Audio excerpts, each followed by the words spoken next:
علم کی بات دیکھیں، علم رسول پاک صلی اللہ علیہ وسلم کا سنت ہے. پیغمبر صلی اللہ علیہ وسلم کا علم تھا، امیر المؤمنین علیہ الصلوۃ والسلام کا علم تھا، امام حسن امام حسین علیہ السلام کے علم تھے.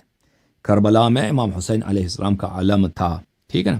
جو شیعہ اپنے گھر میں علم رکھتے ہیں تو یہ رسول صلی اللہ علیہ وسلم کی یاد میں، حضرت اہل بیت علیہ السلام کی یاد میں، حضرت امام حسین علیہ الصلوۃ والسلام کے لشکر کے یاد میں، کربلا کی مظلومیت کی یاد میں، کہ ان کا علم جو ظالمین کے ظلم کی وجہ سے گرا ہے، ہم اس کو بلند رکھیں گے، اپنے گھروں میں رکھیں گے، اس سے پیار کریں گے.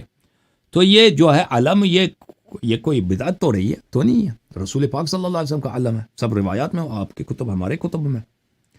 ٹھیک ہے نا. یہ اور اہل بیت علیہ السلام کا علم رکھنا، اور پھر اس علم سے پیار کرنا، احترام کرنا، اس میں کوئی ممانعت نہیں ہے.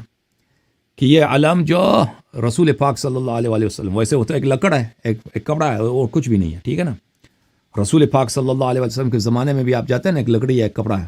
لیکن جب وہ علم بن گیا پیغمبر کا صلی اللہ علیہ وسلم، تو اس کو بلند رکھنا واجب ہے، اس کو گرنے نہیں دینا.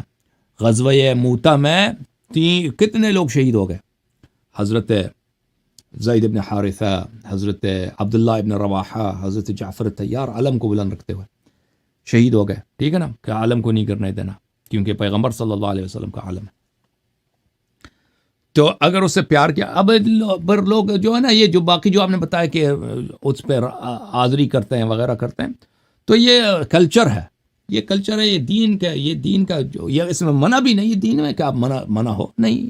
یہ بعض لوگوں میں ایسے رواج ہیں کہ بس مثلا آپ کے بھائی رواج ہوگا کہ عید ہے، مثلا میلاد النبی صلی اللہ علیہ وسلم میں لوگ شعر سناتے ہیں، نعت سناتے ہیں. ٹھیک ہے نا. یہ کوئی سنت تو نہیں ہے، لیکن یہ کوئی اس سے منع بھی نہیں ہے، اس سے منع بھی نہیں. اگر آپ کوئی چیز جائز چیز دین میں انجام دیتے ہیں، مثلا ابھی آپ نے شلوار قمیض پہنی ہوئی ہے، یہ کوئی سنت توڑی ہے، کوئی آیا روایت توڑی ہے کہ شلوار قمیض پہننا جو ہے سنت ہے؟ نہیں. لیکن اگر آپ پہنے سے منع نہیں، آپ کرتے جائیں، کوئی بات نہیں. اچھا، بہت مہربانی آپ کی. میں جو ہے نا، اب یہ ہمارے پاس تشریف لائیں